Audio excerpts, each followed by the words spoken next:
My name's GuykesTV. For the past 21 years, I've been a professional bike tester, and today I'm at the Dolby Forest World Cup Cross because the bike I'm testing is the brand new, super light, hyper fast, high velocity, low pressure, incredible value Canyon CF SLX 9.0 Pro Race. So, I mean, there's a whole load of gubbins to go on about the frame and the spec on this bike, because there's some beautiful detailing on it, but two things do you need to know that really make this bike stand out before you look at the spec check and the price list. Firstly, let's look at that shock. 210mm RockShox Deluxe metric shock with a 55mm stroke. That's a vast stroke for an XC bike. I mean, you're typically looking 40 or even mid 30mm travel stroke to control 100mm travel. And it's not actually, they quote it as 100mm travel. Actually, this flex stay system at the back, again a weight saving move, gives you 107mm travel. So back to the shock. Why have Canyon put a relatively heavy shock in here, rather than just going for a bare minimum?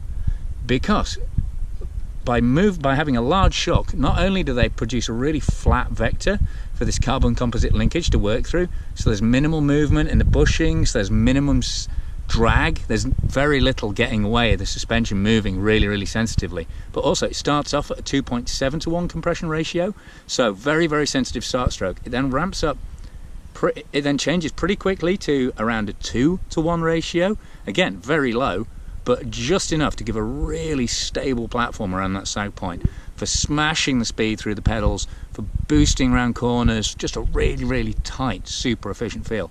And then from then on, it ramps up through to 1.7.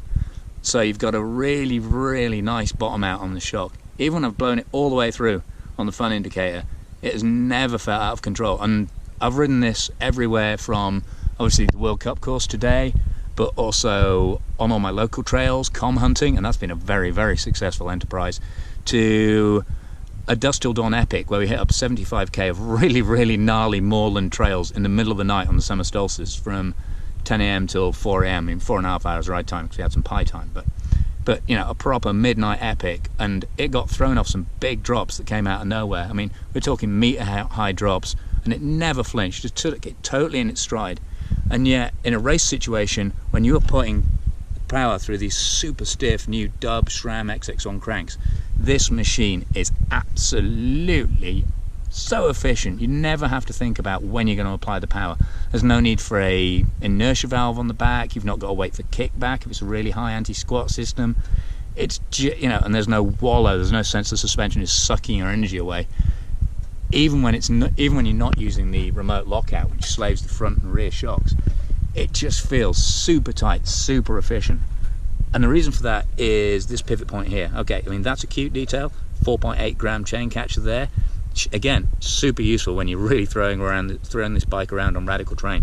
But it's configured around 34 to 38 tooth chainring. That's a proper XC size chainring to match with this 1050 cassette out the back.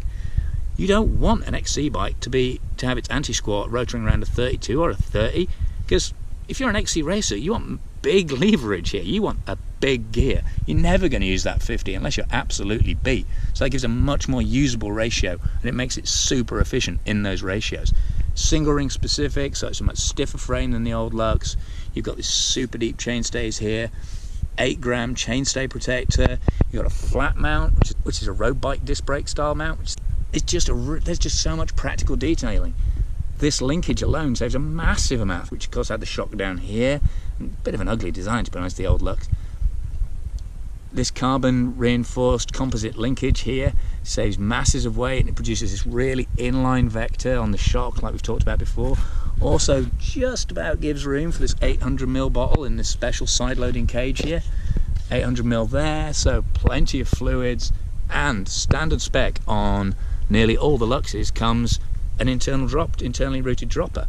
It's only the bottom two of the SLX models, which are the less expensive models, that don't get a party post in there. And it's only a short drop, but it's more than enough to give you tons more control. Because if you're choosing full suspension to race on, you want more control in those radical situations. So also changes from the old Lux, get 435mm rear, so really nice and responsive, keeps the suspension action light and sensitive for that really good traction under power. but also 455mm reach now on this large. That's 20mm more than the old Lux. And while we go up to the front end, you've got 115mm head tube, so it's a really low position. Flat bars are standard, 720mm, but an 80mm stem. So still nice, responsive, really quick-witted, really agile feeling bike. And in here, another neat little detail. This little steering wedge stopper here. So if you do go full whack in a crash, if you've run the bars low, they're not going to come around and damage your top tube. That's going to stop the impact. And as you can see, they're hollow bolts. So in the event of a real hit, that's going to pop off. Just take the sting out of the hit, but save the frame. Just replace that section. Again, fully internal cable routing, but not just fully internal, piped all the way through. So servicing, refitting brakes, refitting gear lines, super easy. Just slide it in one end, pops out the other. No magnets, no misery. Looking at the spec, that's a real highlight as well. I mean, nothing says pure race like a grip shift, and I've gotten so well with it. It is years since I've used grip shift, but I always loved it. I was on the last diehards of grip shift, I think, but it works so well in this context. It's really intuitive. Grab a ton of gears at any time, and you've got these really neat little ergon short shift grips here.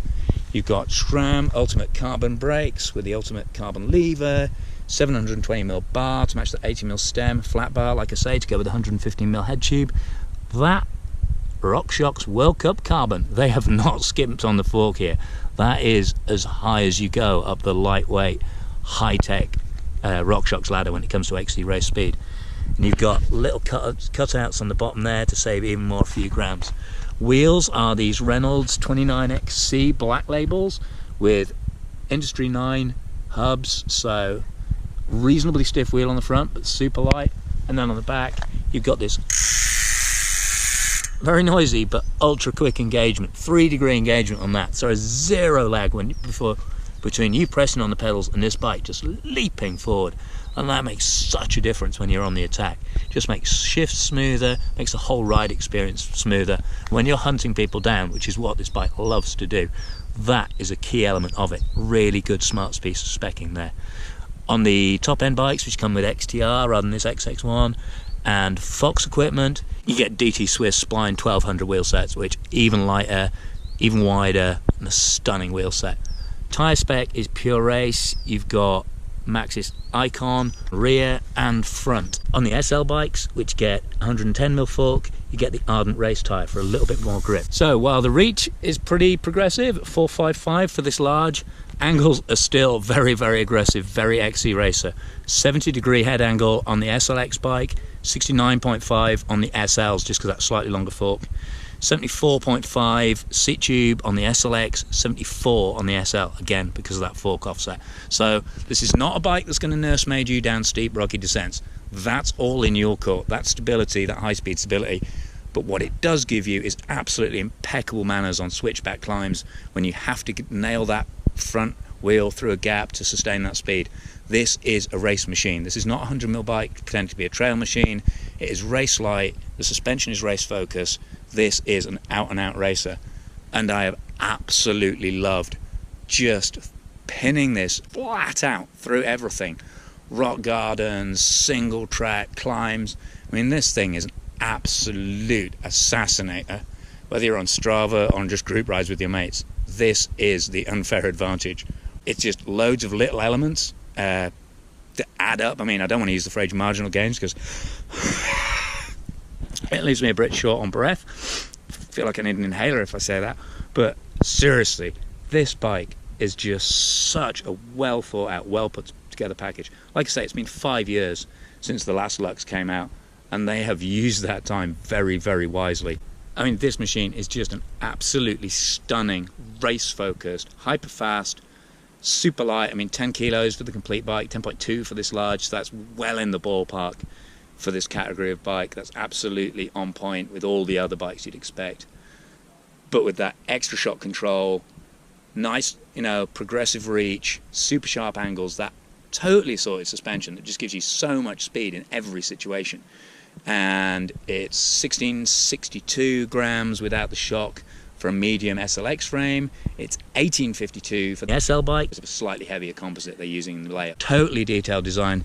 This beautiful aesthetic design language right through to every little touch on the bike. this is a pure winner in terms of value, in terms of velocity. Absolute pinning machine.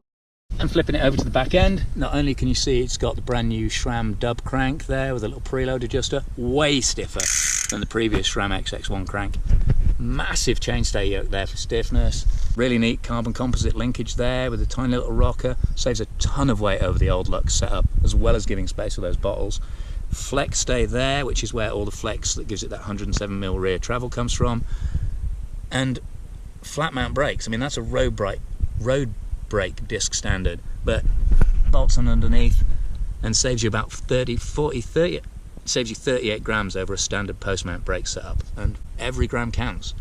But that doesn't mean they've skimped on practicality, because you've got this Quicksell axle that just pulls out of there, so you're not rummaging around for a 5mm Allen key in a race wheel change situation. Just pull it out or slide it back in. Really neat, doesn't rattle, doesn't come loose. This bike is just a beautiful combination of practicality and performance, and I have absolutely loved my time on it. So, thanks for watching the tech talk around. Make sure you watch the live ride review on the Dolby World Cup course here, but also watch the Dusk Till Dawn marathon epic I shot on it on the summer solstice, and there's a whole bunch of other cameo stuff that will be appearing in, which I was filming before it was even released. So, thanks for watching, hope you enjoyed the footage. Like the channel, share the channel, and look out for extended cuts on Patreon, which I'm going live on very, very shortly. Thanks again for your time. Hope you've enjoyed joining the test ride.